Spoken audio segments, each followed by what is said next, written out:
Hello friend, कैसे हैं। मेरे चैनल बी ग्लोरियस में आपका बहुत बहुत स्वागत है। मैं अभिषेक हाजिर हूँ फिर से एक नए वीडियो के साथ।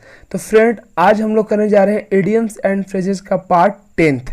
और इस वीडियो में मैं आपके सामने लेके आया हूँ 20 प्रीवियस ईयर क्वेश्चन जो किसी न किसी टीचिंग और नॉन टीचिंग एग्जाम में पूछे गए हैं।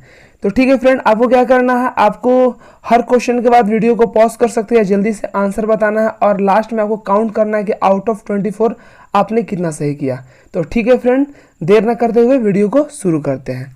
तो आज का हमारा पहला क्वेश्चन है, he spoke well though it was his maiden speech. तो फ्रेंड, मेडन स्पीच इडियम्स का मतलब क्या होता है? मेडन स्पीच का मतलब क्या होता है फ्रेंड? तो इसका मतलब होता है पहला भाषण। मेडन स्पीच का मतलब होता है पहला भाषण। तो इसका जो करेक्ट आंसर हो जाएगा फ्रेंड, ऑप्शन ए हो जाएगा। ओके फ्रेंड, चलते हैं नेक्स्ट क्वेश्चन की तरफ। तो हमारा नेक्स्ट क्वेश्चन है, the students were all years when he speaker started talking about the changes in the exam. तो यहाँ पे ऑल ईयर्स, इस ऑल ईयर्स इडियम्स के बारे में, इडियम्स का मतलब क्या होता है? ऑल ईयर्स इडियम्स का मतलब क्या होता है? तो इसका मतलब होता है सुनने को पूरी तरह उत्सुक। ऑल ईयर्स का मतलब क्या होता है? सुनने को पूरी तरह उत्सुक।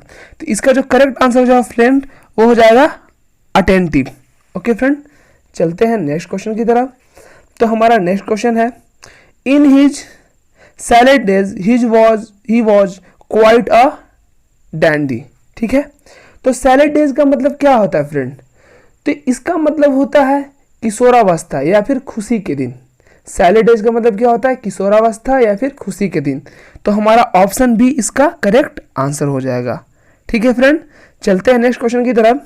तो हमारा नेक्स्ट क्वेश्चन है, he is cool about working at night. तो यहाँ पे जो इडियम दिया हुआ है कूल अबाउट वर्किंग, तो कूल अबाउट वर्किंग का मतलब क्या होता है? तो फ्रेंड, इसका मतलब होता है काम करने के लिए तैयार ना होना। कूल अबाउट वर्किंग का मतलब क्या होता है? काम करने के लिए तैयार ना होना। तो इसका जो करेक्ट आंसर क्या हो जाएगा? Not ready to work. Okay friend, चलते हैं नेक्स्ट क्वेश्चन की तरफ। तो हमारा जो नेक्स्ट क्वेश्चन है, you can not throw dust into my eyes. तो यहां पे जो इडियम्स दिया हुआ है throw dust into my eyes, इसका मतलब क्या होता है friend? Throw dust into my eyes का मतलब क्या होता है? तो इसका मतलब होता है किसी को धोखा देना। ठीक है, किसी को धोखा देना। तो इसका जो करेक्ट आंसर हो जाएगा option B, cheat me. Okay friend, चलते हैं नेक्स्ट क्वेश्चन की तरफ। तो हमारा नेक्स्ट क्वेश्चन है,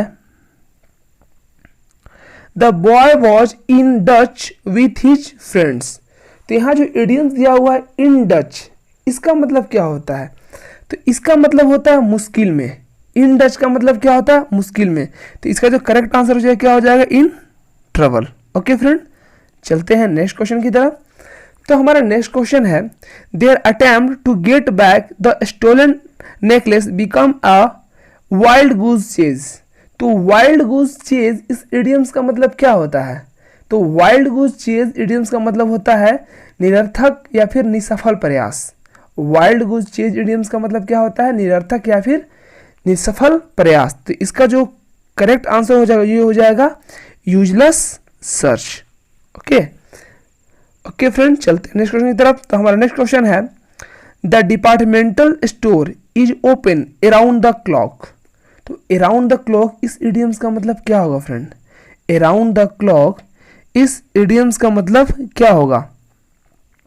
तो इसका मतलब होता है 24 घंटे या पूरे समय। अराउंड द क्लॉक का मतलब क्या होता है? 24 घंटे या फिर पूरे समय। तो इसका जो करेक्ट आंसर हो जाएगा वो हो जाएगा डे एंड नाइट। डे और नाइट मिला के कितना? 24 घंटा होता है। डे और नाइट मिला के 24 घंटा होता है। तो वही है, अराउंड द क्लॉक का मतलब क्या होता है? 24 घंटे या फिर पूरे समय। नेक्स्ट क्वेश्चन की तरफ चलते हैं। तो हमारा जो नेक्स्ट क्वेश्चन है, through the reporter's effort many unknown facts have come to light. यहाँ जो इडियम दिया हुआ है कम टू लाइट, इसका मतलब क्या होता है? तो इस इडियम्स का मतलब होता है पता चलना। कम टू लाइट का मतलब क्या होता है? पता चलना। तो इसका जो करेक्ट आंसर हो जाएगा वो क्या हो जाएगा? Win revealed. विन रिवील्ड का मतलब क्या होता है? पता होना। ठीक है, ओके फ्रेंड, चलते हैं नेक्स्ट क्वेश्चन की तरफ। तो हमारा नेक्स्ट क्वेश्चन है, I do not see eye to eye with you in this matter. तो see eye to eye with इस इडियम्स का मतलब क्या होता है friend? See eye to eye with का मतलब क्या होता है? तो इसका मतलब होता है सहमत होना या फिर एक ही राय। सी आई टू आई का मतलब क्या होता है? एक ही राय या फिर सहमत होना। तो इसका जो करेक्ट आंसर हो जाएगा वो हो जाएगा to have the same opinion. Option D इसका करेक्ट आंसर हो जाएगा। ओके फ्रेंड, चलते हैं नेक्स्ट क्वेश्चन की तरफ। तो हमारा नेक्स्ट क्वेश्चन है, Deepak did not care for his family, he wanted to gather roses only. तो यहाँ पे जो इडियम्स दिया हुआ है टू गैदर रोजेज ओनली, इसका मतलब क्या होता है? तो इसका मतलब होता है फ्रेंड सिर्फ अपने लिए सुख खोजना। टू गैदर रोजेज ओनली का मतलब होता है सिर्फ अपने लिए सुख खोजना या फिर सिर्फ अपने लिए सुख खोजना, ये बोल सकते हैं। तो ऑप्शन इसका करेक्ट आंसर क्या हो जाएगा? इसका हो जाएगा to seek all enjoyment of life. तो ऑप्शन जो सी होगा इसका करेक्ट आंसर हो जाएगा। ओके फ्रेंड, चलते हैं नेक्स्ट क्वेश्चन की तरफ। तो हमारा नेक्स्ट जो इडियम दिया हुआ है, एक क्लोज फिस्टेड पर्सन। तो ये क्लोज फिस्टेड मतलब फिस्टेड एक फिस्ट मतलब मुट्ठी होता है, तो जिसका मुट्ठी हमेशा बंद रहेगा वो कैसा इंसान रहेगा? मतलब यहाँ के बात हो रहा कंजूस, ठीक है। एक क्लोज फिस्टेड मतलब वो हमेशा खर्च ही करना नहीं चाहता, हमेशा उसको मुट्ठी बंद रहता है, वो खर्च नहीं करता है कुछ भी रुपया, ठीक है। तो क्लोज फिस्टेड का मतलब होता है पर्सन का मतलब कंजूस व्यक्ति को बोला जाता है। तो इसका जो करेक्ट आंसर है वो क्या है? A miser. Okay friend, next question देखते हैं। हमारा नेक्स्ट क्वेश्चन है, to feather one's nest. To feather one's nest इस इडियम्स का मतलब क्या होता है? तो इसका मतलब हो जाएगा अपने स्वार्थ या लाभ के लिए काम करना। टू फीदर वंस नेस्ट का मतलब क्या होता है? अपने स्वार्थ या लाभ के लिए काम करना। तो इसका जो करेक्ट आंसर हो जाएगा वो क्या हो जाएगा? ऑप्शन सी क्या हो जाएगा? To enrich oneself when opportunity occurs. To reach oneself when opportunity occurs मतलब अपने स्वार्थ या लाभ के लिए काम करना। ओके फ्रेंड, चलते हैं नेक्स्ट क्वेश्चन की तरफ। तो हमारा जो नेक्स्ट क्वेश्चन है, our school is within a stone's throw of the railway station. तो यहाँ पे जो इडियम्स दिया हुआ है within a stone throw मतलब इसको देखिए क्या समझते हैं? Within a stone throw मतलब आप एक पत्थर को कितना दूर तक फेंक सकते हैं? ज़्यादा दूर तो फेंक नहीं सकते हैं। आपको बोला जाएगा कि एक पत्थर को आप फेंकिए तो आप कितना भी जोर लगाइएगा तो ज़्यादा दूर तक नहीं जाएगा। तो इससे भी हम लोग याद कर सकते हैं ये कम दूरी का बात हो रहा है। तो within a stone throw का मतलब क्या होता है? कम दूरी, ठीक है। तो इसका जो करेक्ट आंसर हो जाएगा वो क्या हो जाएगा? With in a short distance, ठीक है। ऑप्शन सी इसका एट अ शॉर्ट डिस्टेंस का करेक्ट आंसर हो जाएगा। ओके फ्रेंड, नेक्स्ट क्वेश्चन देखते हैं क्या है। I want to tell you in a nutshell lust for money and power ruin her life. तो यहाँ जो इडियम दिया हुआ इन अ नट सेल, इसका मतलब क्या होता है? तो इसका मतलब होता है फ्रेंड संक्षिप्त तरीके से। इन अ नट सेल का मतलब होता है संक्षिप्त तरीके से। तो इसका जो करेक्ट आंसर हो जाएगा क्या हो जाएगा? Option D in a brief manner. Okay friend, चलते हैं नेक्स्ट क्वेश्चन की तरफ। तो हमारा जो नेक्स्ट क्वेश्चन है वो क्या है? A close save. A close save का मतलब क्या होता है फ्रेंड? तो इसका मतलब हो जाता है बाल बाल बचना। अ क्लोज सेव का मतलब होता है बाल बाल बचना। तो ऑप्शन क्या हो जाएगा? ए इसका करेक्ट आंसर हो जाएगा a narrow escape from danger मतलब बाल बाल बचना किसी मुसीबत से। देखते हैं नेक्स्ट क्वेश्चन। हमारा नेक्स्ट क्वेश्चन है, please be as brief as you can, I have other fish to fry. तो यहाँ पे जो इडियम्स दिया हुआ अदर फिश टू फ्राई, इसका मतलब क्या होता है? तो इसका मतलब होता है फ्रेंड बहुत ही महत्वपूर्ण काम में शामिल होना। अदर फिश टू फ्राई का मतलब क्या होता है? बहुत ही महत्वपूर्ण काम में शामिल होना। तो इसका जो क्या हो जाएगा ऑप्शन? इसका ऑप्शन हो जाएगा correct C some important work to attend to. Okay friend, देखते हैं नेक्स्ट क्वेश्चन। तो हमारा नेक्स्ट क्वेश्चन है, his argument does not hold water. तो यहाँ पे जो इडियम्स दिया हुआ होल्ड वाटर, इसका मतलब क्या होता है?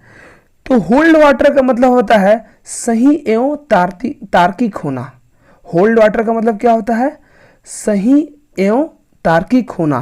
तो इसका जो करेक्ट आंसर हो जाएगा वो क्या हो जाएगा? साउंड लॉजिकल फैक्ट मतलब जो फैक्ट जो सही है वही, ठीक है, सही एवं तार्किक होना। ओके फ्रेंड, देखिए यहाँ पे फिर से देखिए हमारा मेडन स्पीच रिपीट किया है। तो देखिए प्रीवियस ईयर करने का यही फायदा है कि अगर आप बहुत सारे सेट कर लेते हैं तो आपको क्या क्वेश्चन रिपीटेड मिलेगा, ठीक है। तो देखिए it was her maiden speech on the stage and she performed well. तो मेडन स्पीच का मतलब क्या होता है फ्रेंड, मैंने पहले बता चुका है, इसका मतलब होता है पहला भाषण। तो इसका करेक्ट आंसर क्या हो जाएगा, option D, first speech. Okay friend, चलते हैं नेक्स्ट क्वेश्चन की तरफ। तो हमारा नेक्स्ट क्वेश्चन है, the girl look after her father, she is very amiable like him. तो टुक आफ्टर का मतलब क्या होता है फ्रेंड, तो टुक आफ्टर का मतलब होता है एक समान या फिर सदृश्य होना। टुक आफ्टर का मतलब क्या होता है, एक समान या फिर सदृश्य होना। तो इसका जो करेक्ट आंसर जो क्या हो जाएगा, सिमिलर टू। ओके फ्रेंड, देखते हैं नेक्स्ट क्वेश्चन। तो हमारा नेक्स्ट क्वेश्चन है, your behaviour is simply beyond the pale. तो यहाँ जो इडियम दिया हुआ बियॉन्ड द पेल, इसका मतलब क्या होता है फ्रेंड, तो इसका मतलब होता है सामाजिक या नैतिक रूप से अस्वीकार्य, ठीक है। बियॉन्ड द पेल का मतलब होता है सामाजिक या नैतिक रूप से अस्वीकार्य। तो इसका जो करेक्ट आंसर जो क्या हो जाएगा, option A, outside commonly accepted standards. मतलब इसका मतलब क्या हो जाएगा, सामाजिक या नैतिक रूप से अस्वीकार।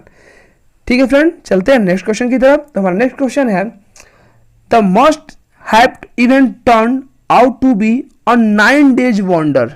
तो यहाँ जो इडियम दिया हुआ फ्रेंड, अ 9 days वंडर, इसका मतलब क्या होता है, तो इसका मतलब होता है 4 दिन की चांदनी।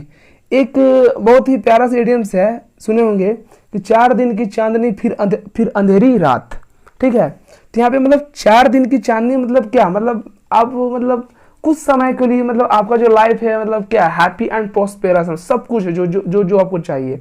तो अ 9 days वंडर का मतलब था 4 दिन की चांदनी। तो इसका जो करेक्ट जो आंसर हो जाएगा वो क्या हो जाएगा, option D, a dazzling short lived spectacles of no real value, ठीक है। और 9 days वंडर का मतलब 4 दिन की चांदनी। ओके फ्रेंड, चलते हैं नेक्स्ट क्वेश्चन की तरफ। तो आज का हमारा जो सेकेंड लास्ट क्वेश्चन है, listening to the lecture was watching grass grow. देखिए फ्रेंड, इसको हम लोग कैसे याद करेंगे, वॉचिंग ग्रास ग्रो। आपको भी बोला कि देखिए घास को बढ़ते हुए देखते रहिए, आपको बस देखना है कि घास कैसे बढ़ रहा है। कितना बोरिंग सा काम है कि आप बैठ कर देख रहे कि घास कैसे बढ़ रहा है धीरे धीरे। तो वही है, वॉचिंग ग्रास ग्रो का मतलब ही होता है बहुत अधिक उबाऊ, मतलब ऐसा काम बहुत ज्यादा उबाऊ है। तो इसका जो करेक्ट आंसर क्या हो जाएगा, option A, very boring. Okay friend, तो आज के हम लोग लास्ट क्वेश्चन की तरफ बढ़ते हैं। तो हमारा लास्ट क्वेश्चन है, suddenly the balloon goes up in the middle of the conversation. तो द बैलून गोज, इसका मतलब क्या होता है फ्रेंड, तो इसका मतलब हो जाता है स्थिति का गंभीर होना। द बैलून गोज का मतलब क्या होता है, स्थिति का गंभीर होना। तो इसका जो करेक्ट आंसर जो क्या हो जाएगा, द सिचुएशन टर्न्स अनप्रेजेंट और सीरियस। तो ऑप्शन इसका करेक्ट आंसर हो जाएगा। ठीक है फ्रेंड, तो आज के लिए ही इतना ही। अगर ये मेरा वीडियो आपको पसंद आया है तो इस वीडियो को लाइक करें, मेरे चैनल बी ग्लोरियस को सब्सक्राइब करें, और आपके कोई भी फ्रेंड किसी भी कॉम्पिटिटिव एग्जाम का तैयारी कर रहे हैं तो उनको ये वीडियो अवश्य शेयर करें, ठीक है। और आज के लिए इतना ही, और इसके बाद मैं फ्रेंड 1 वर्ड सब्स्टिट्यूशन का सीरीज लाने वाला हूँ, ठीक है। तो मेरे वीडियो को बहुत सारा प्यार दें, और आज के लिए इतना ही। तब तक के लिए जय हिंद।